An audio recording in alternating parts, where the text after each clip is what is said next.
Tougher Together Tuesdays, and a quote is always good. So here's one for you. If you don't crown him, pick him up and value him. Who else will?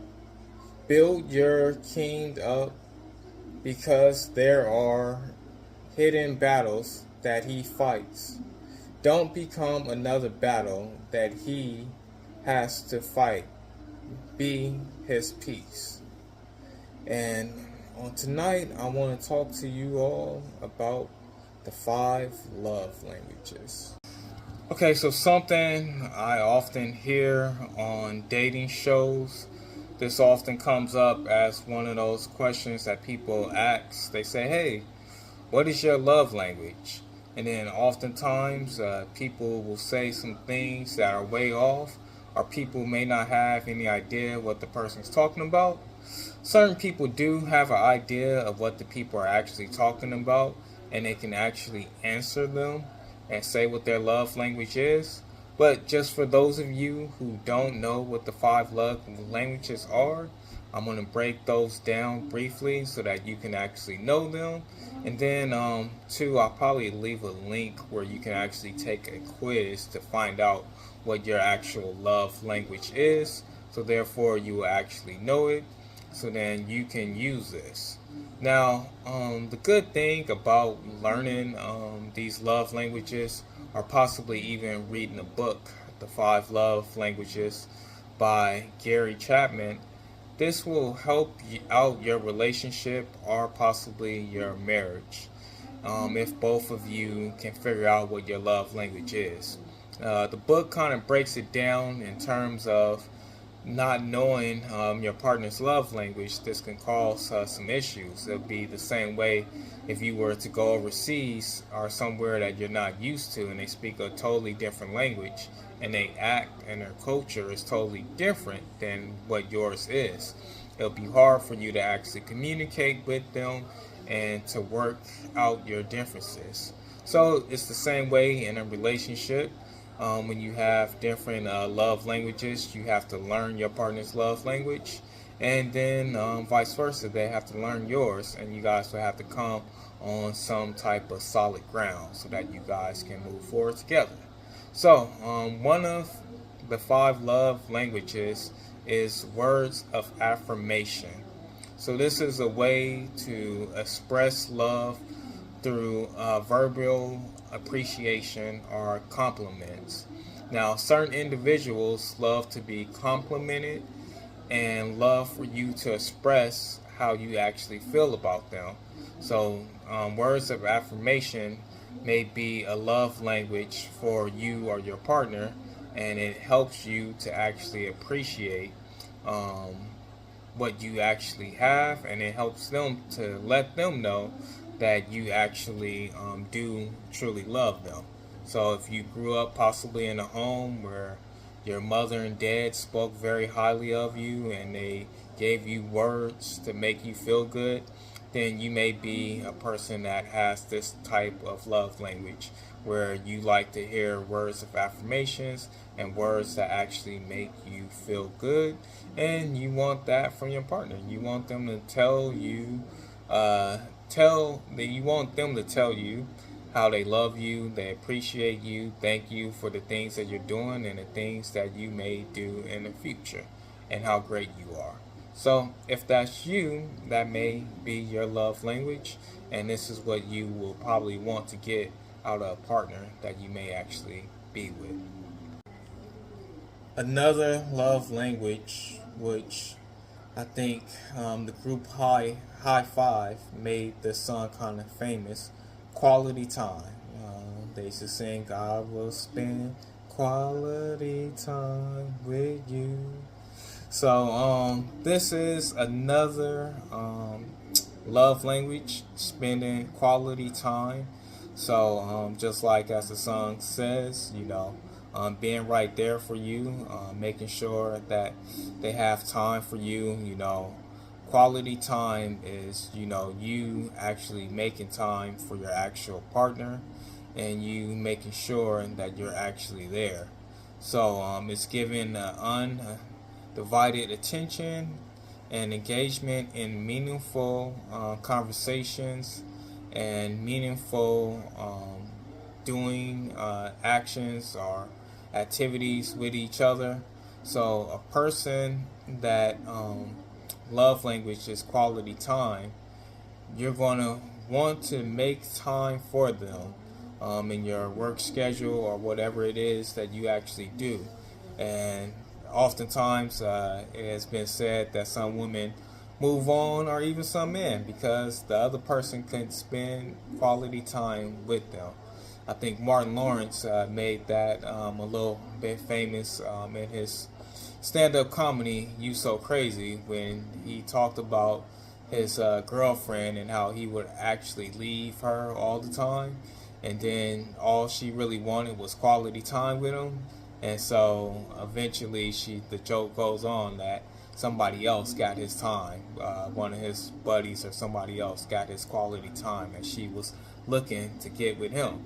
And so this is something that you don't want to happen to you if your partner's love language is quality time. You'll have to try to figure out how you can actually take the time to actually be with them and be around them. And then if this is your love language, then the person that you're with, you're going to probably want to look at and see, does their work schedule line up with what you would want in a person spending time with? Do they have time to go to the movies with you? Do they have time to go out to eat with you? Do they have time to do whatever it is that you like doing? I don't know, sitting around playing board games or whatever it is you may possibly like doing and spending quality time with your partner. Then you will want to see if this person can actually do that, or if they have the time to do so. So this is why certain people will say, well, you know what, I really did like this person, but their work schedule is too busy, or they're always gone, they're never around, so I can't really commit to them because my love language is quality time, and it looks like every time I look up, they're nowhere to be found. So this is something to look out for in terms of a love language, quality time. Now, another one is physical touch. One of the things that a lot of people sometimes struggle with in terms of this love language is they want you to be there. So it's kind of like quality time, but they want to feel you. You know, they're the type of person that wants to walk down the street and hold hands. They're the type of person that wants to hug you and stay hugged up with you. They're the type of person that possibly likes to be kissed a lot, to like kissing in public. They like to be affectionate with their partner or whoever it is they're actually with. And so when this is not expressed, or even so, if you grew up in a home where hugs was not a big thing, and then the person that you get with is like, this is what their family always did. They gave hugs, say, hey, how you doing? And they will hug each other and stuff and kiss each other on the cheek and stuff like that. And, you know, just grab each other and stuff like that. Hey, how you doing, boy? And stuff like that. If this is not how you actually grew up, then this sometimes will make it difficult for you when you get with somebody that was in a family like that, or that is their love language, and they are always trying to grab you, they're always trying to hug you, and you just are kind of like, I guess, Monica, the singer, and you know, you just need some time. So you don't want them to take it personal, but you just need your own little space so that you can sit back, relax, and get to be relaxed with yourself. I don't know, you know, some people are just like that. They just like to be by themselves sometimes and just get away from everything and everyone. Now, the bad thing about that, if you do find yourself falling in love with someone and this is their love language in terms of physical touch, then this can definitely start to cause issues because they may want to have sex and you're like, nah, and you don't want to do it. They may want to be all up on you and you don't want that. So if your partner is like that and that's their love language, then that's something that you will have to work on in terms of being there for them and actually giving them that touch that they actually need when they need it. And if you're not able to do that, then there's where some problems may actually come up. So, physical touch, showing love through physical affection, such as hugs and kisses. Now, the last two, I'll just do these together because they're kind of a little similar. It's acts of service and receiving gifts. Acts of service is doing helpful things for your partner to show that you actually care. So this is when you actually are willing to help your partner out by you maybe doing something for them to show that you actually appreciate them. So that's you going out your way to make sure you show up to events that their family may be possibly doing. This could be you cleaning up the garage because she wants you to clean up the garage. This could be you going to some kind of sporting event that he wants to go to that you may not actually want to go to, but you do it out of the love for them, and you say, hey, I'm going to go here and I'm going to dress up as your team's in your team's uniform the same way you will, and I'm going to cheer your team on the same way that you are. So this is something that a male may actually like. And then acts of service on the female end, like I said, doing things for her, getting things done that she possibly may need done or want you to actually do, like painting in the house, fixing the toilet, things like that. Being kind of like a handyman of some sort and helping her out with the needs that she actually has. Or even to just an act of service. Instead of her going to a masseuse and getting a massage, you actually do that and you take care of her and you actually make sure that she's all right. Instead of her going to some car place to get her car worked on, you actually go and you actually work on her car. So this is a way that you can do a service for a woman that you may actually be with. And then even too for a guy, instead of him going somewhere and getting things done, you can actually do those things for him.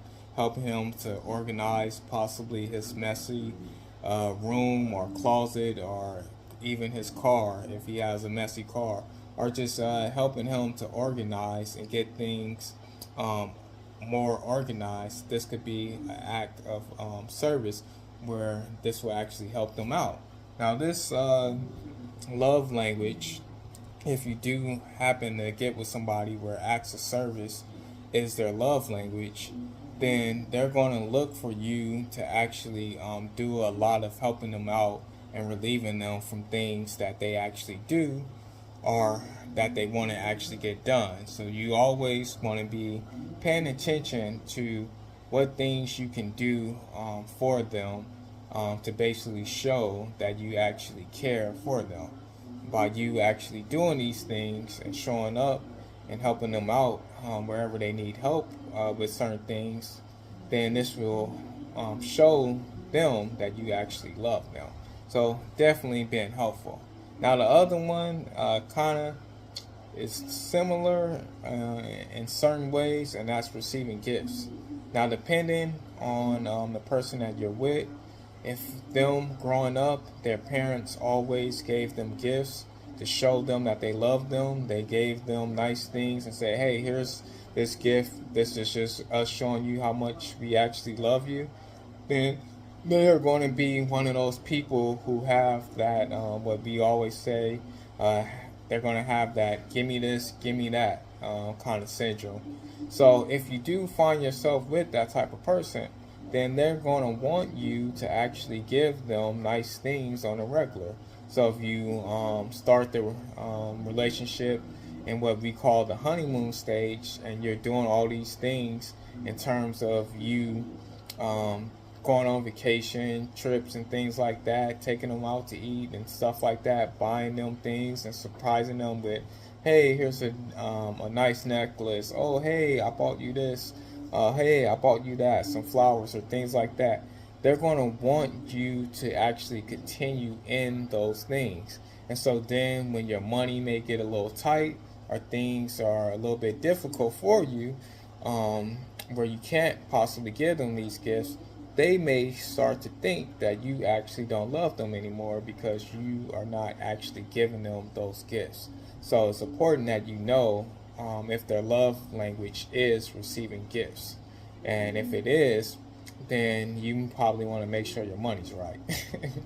But you also just want to make sure that you continue to be able to give them things, even if it's not you possibly blowing all of your money. It could be you just writing them poems or writing them emails, or possibly you sending them or buying them like a gift card, or a card with like notes in it and things like that, just to show them that you actually love them. So it's important that you actually know what your partner love language is. And like I said, I'll leave a description for you guys to take that quiz so that you can find out what your love language is.